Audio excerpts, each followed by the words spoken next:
The most interesting people in the digital world are the ones you never actually see. Have you ever scrolled through a feed and noticed a name that's never there? A friend whose profile is a quiet, unchanged landscape. You see everyone's celebrations, their losses, their daily coffee, but from them, just silence. This isn't an accident. It's a deliberate, fascinating choice with a hidden psychology behind it. It's tempting to label them as simply shy or detached, but that's a surface-level read. The decision to remain invisible in a society screaming, "Look at me," is a profound act of modern identity. What does it really mean to be present in a world, yet absent from its main stage? See, for these people, that quiet space isn't a void, it's a sanctuary. It represents a powerful form of control, choosing what parts of you stay yours and yours alone. In an economy that trades on visibility, choosing opacity is a quiet rebellion. Psychological research points to something compelling. Individuals who abstain from frequent sharing often demonstrate higher levels of internal reflection and emotional sovereignty. They're less prone to the exhausting treadmill of social comparison.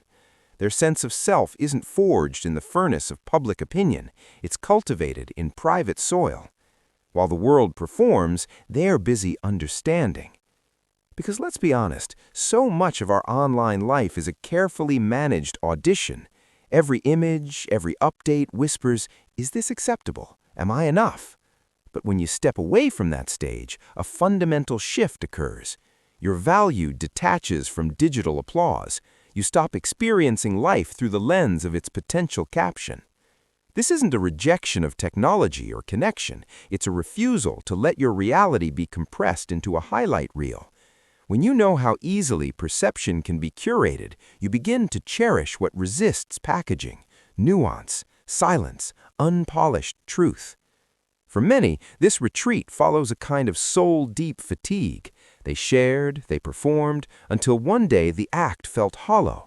The pressure to maintain a narrative became heavier than the joy of the moment itself, so they simply stopped. No grand exit, just a gradual fade to black in the theater of feeds. And here's a crucial misunderstanding.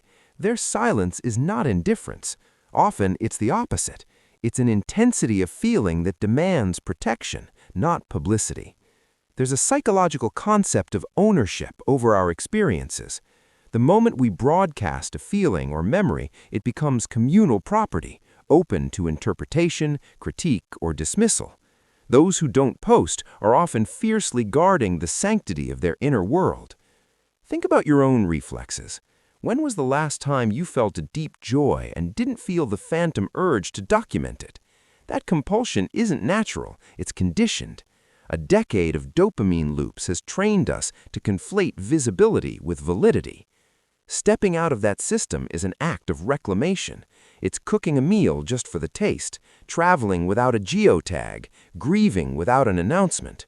In that unbroadcasted space, something vital returns, a self-awareness that needs no audience. But let's be clear, not all silence stems from peace. Some is born from pressure. The platform amplifies a unique anxiety, the feeling of being perpetually watched even when you're not posting. The fear of being misread, or worse, ignored, can be paralyzing. The cost of visibility feels astronomically high. So they retreat, not from connection, but from shallow scrutiny. They desire to be known, not just seen. Ironically, the quietest profiles often house the loudest, most vibrant inner dialogues. They're not empty, they're overflowing. They choose depth over dissemination.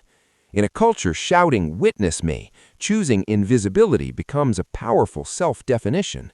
It states, "I exist beyond your feed's algorithm." This is the core paradox. Platforms designed for connection can breed profound isolation. When you stop performing closeness, you start to discern the real thing. You notice who reaches out without a prompt, who remembers you without a reminder. That connection feels different, weightier, warmer, undiluted. It's also about a secure identity, knowing who you are when no one is watching. When you are at home in your own mind, you don't require an audience to confirm your existence.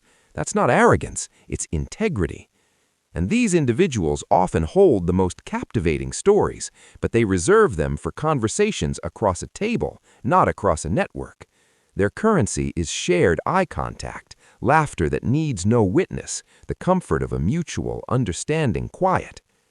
The longer one lives outside the performance cycle, the more the senses recalibrate. Colors seem vivid again. Time regains its natural rhythm. You become a participant in your life, not its director and publicist. You are inside the moment, not just framing it. This discipline is rooted in neuroscience. Each like and comment triggers a dopamine hit, linking validation to reward. To resist that engineered loop requires remarkable internal fortitude. These individuals often possess a strong internal locus of control. Their compass points inward. Studies support this. Breaks from social sharing correlate with increased emotional stability. When your identity isn't constantly being reflected, edited, and compared, it can solidify into something authentic. You embrace the beautiful, unresolved mess of a life unedited. Yet this quiet can sometimes mask a protective exhaustion.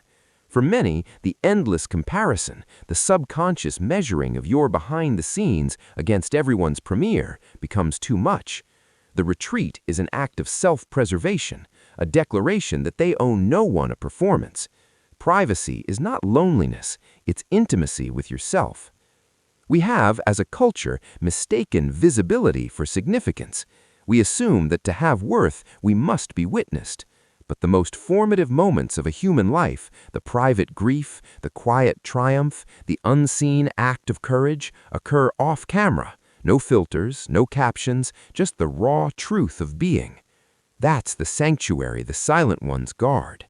They understand that some truths are too delicate for the crowd. Once an experience becomes content, it is no longer solely yours. It belongs to the interpretations of the algorithm. So the next time you see that blank slate of a profile, don't assume absence. Consider the possibility of profound presence. They may be the ones who have remembered a truth we are in danger of forgetting, that being unseen is not the same as being unreal. If this exploration of quiet minds resonated with you, give this video a like. It helps winds of thought reach others who think deeply about how we live now. What's your relationship with sharing? Let's talk in the comments.